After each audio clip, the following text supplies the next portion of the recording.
The time has come for me to review the latest project by Jpegmafia and Danny Brown, Scaring the Hoes.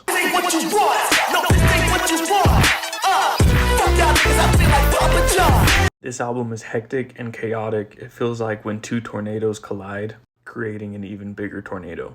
Exactly what we needed in the year of 2023. It's been a relatively safe and tame year for music, and this album is a breath of fresh air to me. Even going back to last year and taking an album like Her Loss, which is also a hip-hop collab album, so it's natural to compare the two. I think this album is great for what it is. Two of the biggest artists in hip-hop right now coming together and putting out a piece of work that has a bunch of replayability, lots of hits, but it's an undeniably safe record, not a lot of risks taken. Contrasted with Scaring the Hoes, Danny Brown and Jpegmafia take nothing but risks on this album, which is exactly what I want when two artists of this caliber of creativity come together and make a collab album. There's not a lot of hooks on the album like there are on a normal hip-hop album. The mixing is different than anything we are used to getting, and the beats are unconventional but absolutely phenomenal. With Scaring the Hoes, I think that Jpegmafia and Danny Brown both solidify themselves as some of the best to ever do it in the experimental and alternative hip-hop space. This is just such an exciting project that features a wide variety of creative beats, lyrical prowess, and intensity.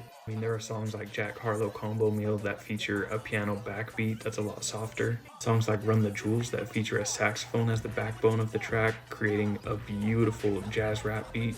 Lean Beef Patty, the lead single to this album, is one of my favorite tracks off the album. It's unpredictable and you can never guess where it's going next. Fentanyl Tester is another one of my favorites. I kind of wish this was a lead single to the album too instead of Scaring the Hoes, but my absolute favorite is Perfect. This is one of the best tracks to be released this year, and one of the best tracks to be released in hip-hop in recent memory. This track goes uncontrollably hard. You need to add this to your gym playlist right now.